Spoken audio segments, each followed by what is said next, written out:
Cambridge IELTS 2 by the University of Cambridge Local Examination Syndicate. Published by Cambridge University Press, 2000. This recording is copyright.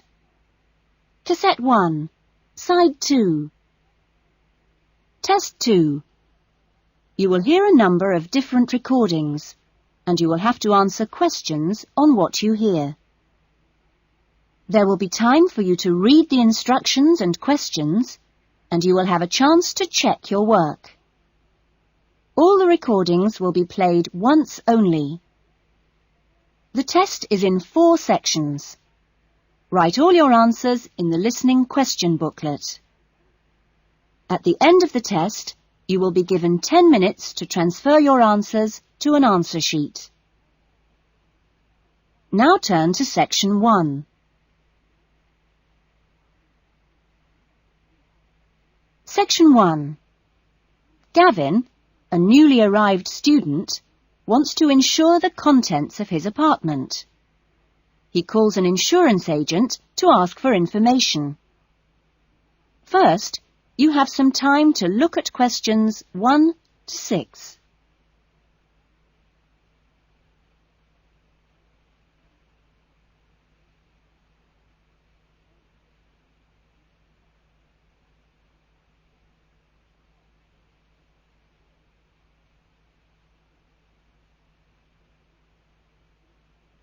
You will see that there is an example that has been done for you. On this occasion only, the conversation relating to this will be played first.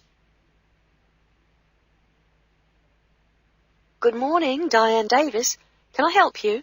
Yes, I'd like to get some insurance for the contents of my home. Fine. When did you move into the house? A couple of weeks ago. And, it's an apartment, actually. I was told by the landlord that it would be a good idea to get some insurance for the furniture and other personal possessions.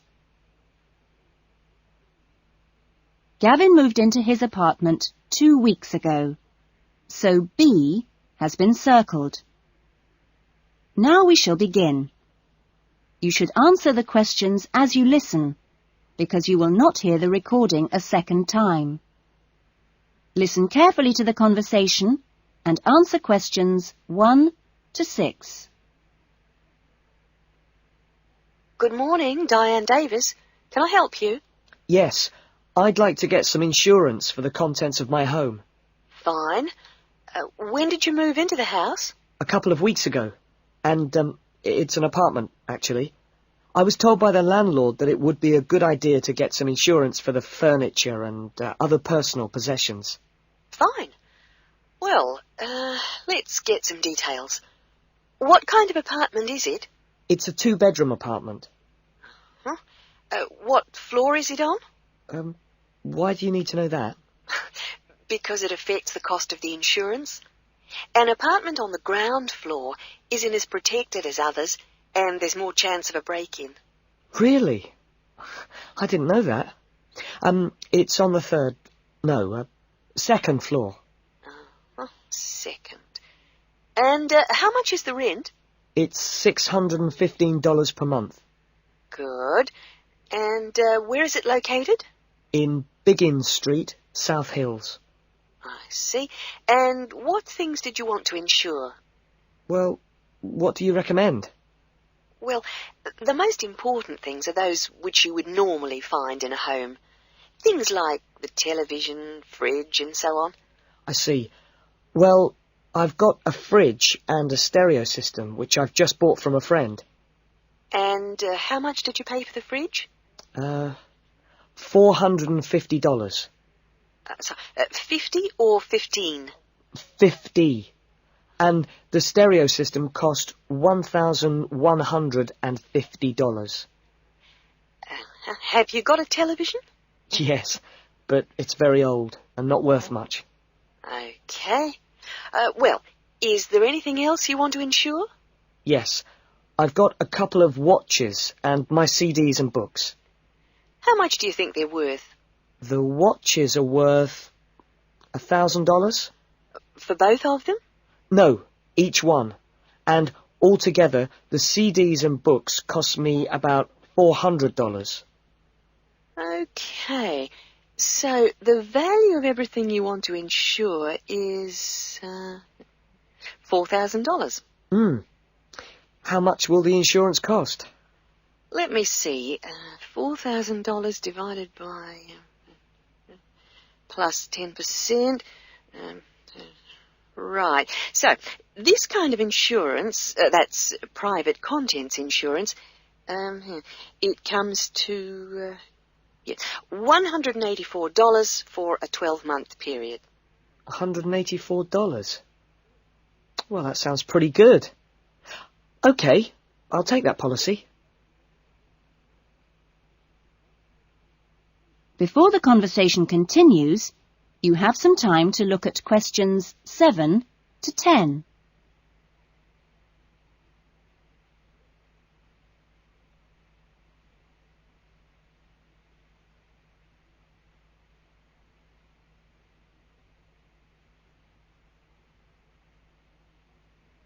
Now listen carefully and answer questions 7 to 10.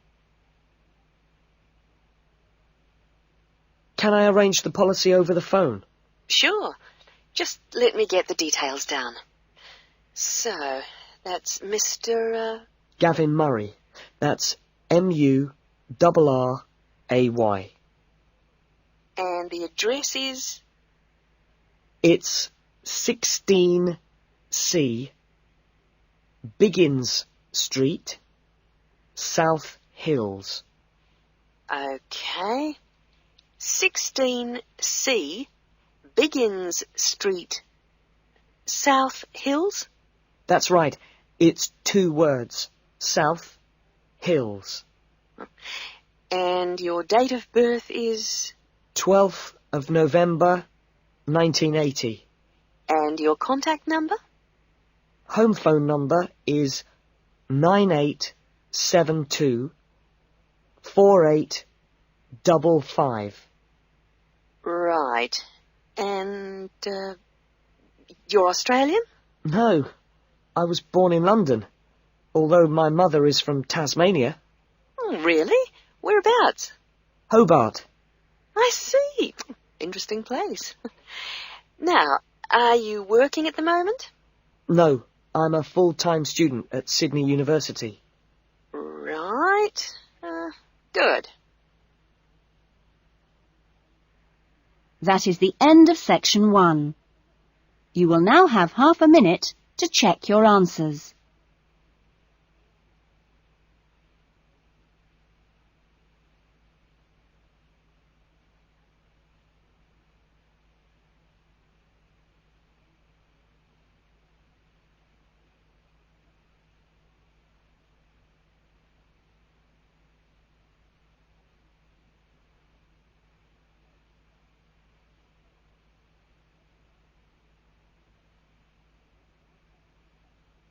Now turn to section 2.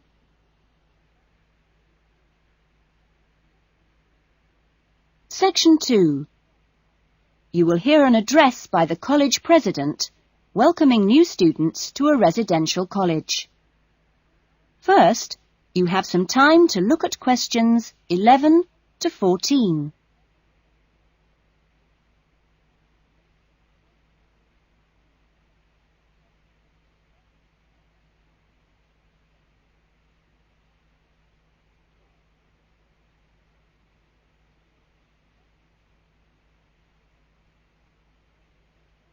Now listen carefully to the first part of the talk and answer questions 11 to 14. Well, good morning, everyone. It's good to see you all here. Welcome to Smith House. Smith House, as you may or may not know, is one of the oldest residential colleges of the university. As you can see, the building you're in now, which contains this main lounge, the dining room, the recreation room, the kitchen and the offices, was part of the original old house built in the 1840s, to be used by the family of George Smith.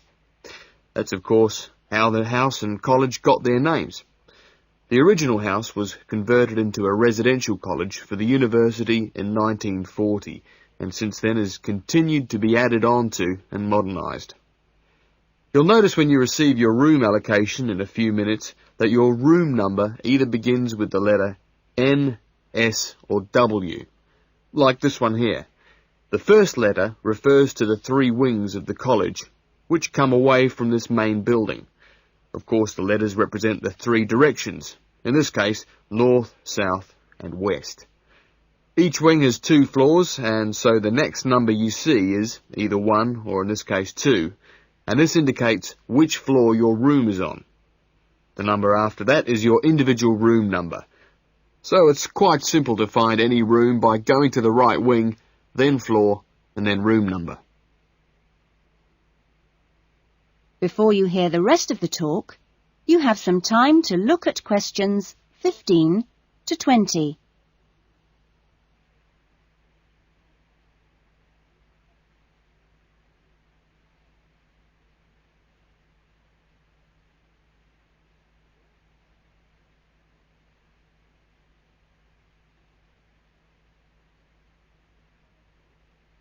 Now listen carefully and answer questions 15 to 20. You'll also notice, when you receive your orientation pack shortly, that there are 2 keys. One is the key to your room, and only you have that key, and the other is a key to the front door, which you've just come through here from the street. This door is closed and locked at 8 p.m. every night, and opened again at 7 a.m. You'll need your key if you're coming back to the college between those times. We ask all students to always enter and leave the college through the front door.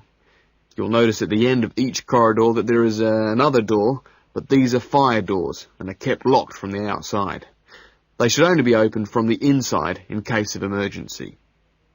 In your fees, you've paid a laundry fee, which covers the cleaning of bed linen and towels. All bed linen and towels are clearly embossed with the name Smith House, so it's easily identifiable. If you want your other laundry to be done by the college, this can be arranged for a small extra fee. There are only a few rules here at Smith House, and we have these rules so that we can all live comfortably together. The most important rule is that there must be no noise after 9 p.m. There is also no smoking in the rooms or anywhere inside the college, but smoking is permitted on the balconies. All meals are served in the dining room. Meal times are listed in your orientation pack.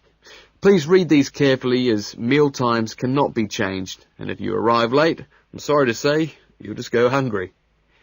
If you're unsure about things, each floor has an elected floor senior, who is usually a student in their 3rd or 4th year of study, who's been at Smith House for a while. The floor seniors will introduce themselves later today and answer any questions you have. But for now, I'm going to hand you over to Marnie, who is going to give you the orientation packs and keys. Thanks, Marnie. That is the end of section 2. You will now have half a minute to check your answers.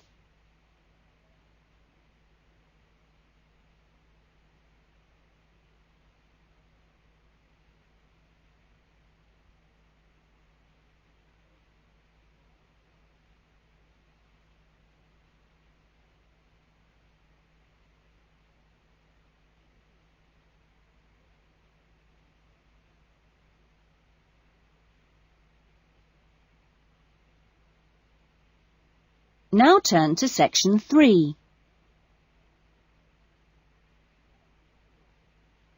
Section 3.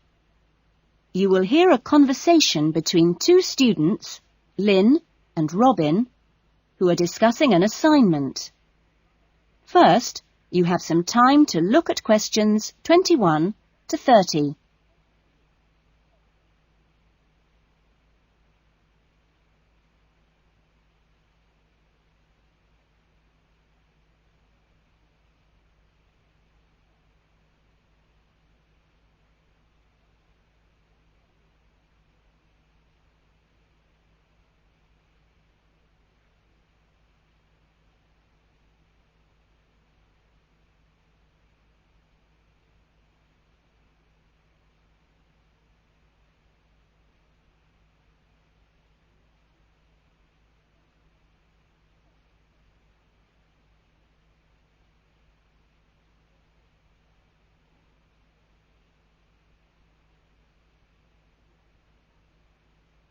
Now listen carefully to the conversation and answer questions 21 to 30.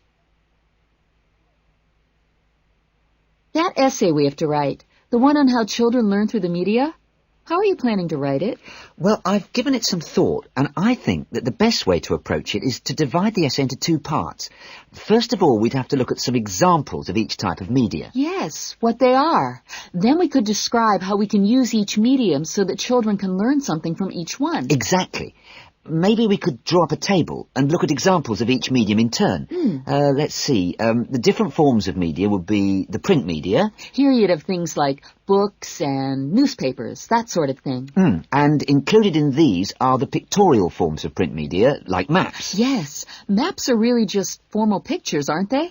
And then there are what we call the audio forms of media, where children can listen. CDs and radios are probably the best examples because a lot of children have access to these, especially radios. And this would lead into the audio-visual media, which can be seen as well as heard. Film, television, and we mustn't forget videos. Yes, but there's a final category as well. Computers that make up the so-called electronic media. In the United Kingdom and Australia, they say that 1 in 3 families has a computer now. Yes, I believe it. Well, that's a good list to start with. We're really getting somewhere with this essay now. So let's move on to when each type of medium could be used. I guess we could start by trying to identify the best situation for each type of media. What do you mean? I'm talking about whether each medium should be used with different size groups. For example, we could look at pictures and ask whether they're more useful for an individual child, a few children together, or a full class. In this case, I'd say pictures are best with individual children because they give them an opportunity to let their imaginations run wild. Yes, I see. Let's take tapes next. Although tapes look ideal for individual children, I feel they're best suited to small group work. This way, children don't feel isolated because they can get help from their friends. Computers are the same. I think they're better with small numbers of children, and they're hardly ever useful with a whole class. Videos, however, are ideal for use with everyone present in the class, especially when children have individual activity sheets to help them focus their minds on what's in the video. And what about books? What would you recommend for them? Books are ideal for children to use by themselves. I know they're used with groups in schools, but I wouldn't recommend it. Other pictorial media like maps, though, are different. I'd always plan group work around those. Give the children a chance to interact and to share ideas. I agree. Teachers often just leave maps on the wall for children to look at when they have some free time. But kids really enjoy using them for problem solving. Yes. Different people have different ideas, I suppose. Yeah, and different teachers recommend different tools for different age groups. That is the end of section 3. You will now have half a minute to check your answers.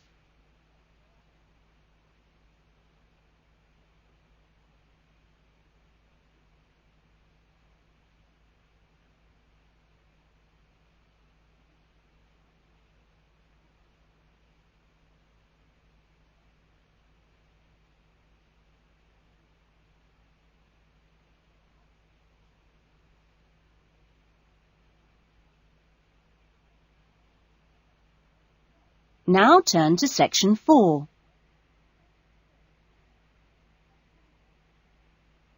Section 4. You will hear a lecturer talking to a group of students at the beginning of a course in rural development. First, you have some time to look at questions 31 to 40.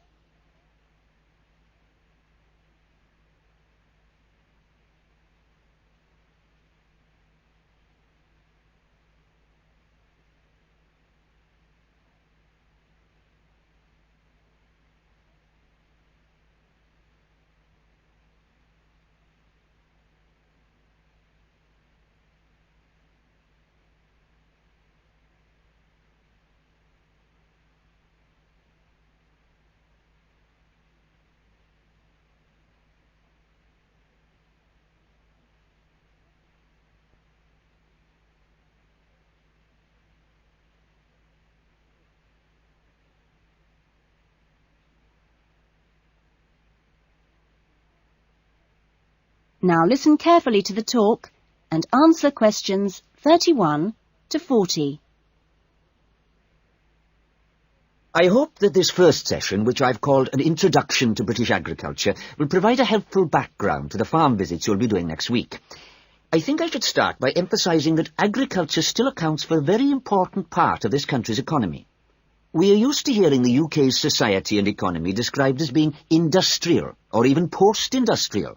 But we mustn't let this blind us to the fact that agriculture and its supporting industries still account for around 20% of our gross national product.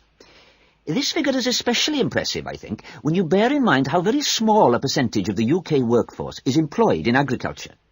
This is not a recent development. You'd have to go back to 1750 or so to find a majority of the workforce in this country working in agriculture. By the middle of the next century, in 1850 that is, it had fallen sharply to 10%, and then to 3% by the middle of the 20th century. And now just 2% of the workforce contribute 20% of GNP. How is this efficiency achieved?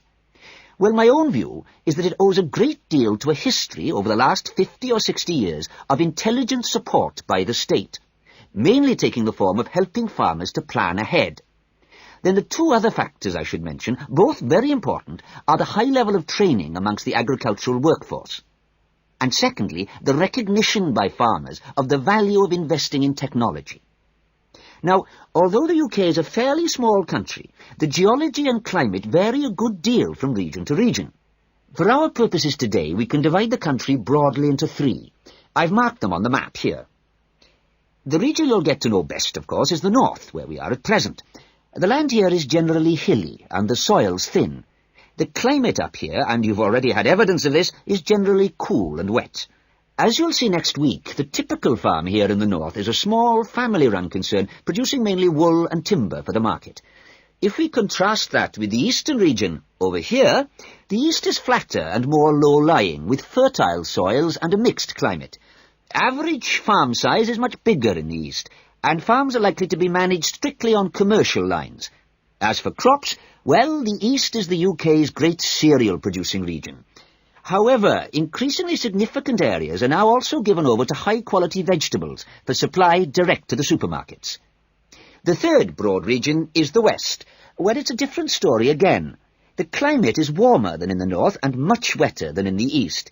The resulting rich soils in the west provide excellent pasture, and the farms there are quite large, typically around 800 hectares. The main products are milk, cheese and meat. So, clearly, there are marked differences between regions, but this does not prevent quite a strong sense of solidarity amongst the farming community as a whole, right across the country. This solidarity comes in part from the need to present a united front in dealing with other powerful interest groups, such as government or the media. It also owes something to the close cooperation between all the agricultural training colleges, through which the great majority of farmers pass at the beginning of their careers. And a third factor making for solidarity is the national structure of the Farmers' Union, of which virtually all farmers are members. Finally, in this short talk, I'd like to say a little about the challenges facing farmers in the next century. That is the end of section 4. You will now have half a minute to check your answers.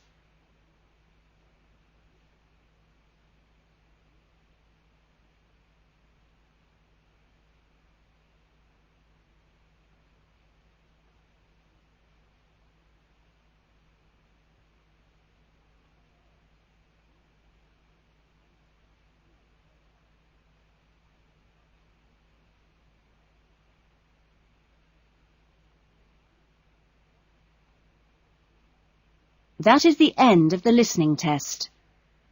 In the IELTS test, you would now have 10 minutes to transfer your answers to the listening answer.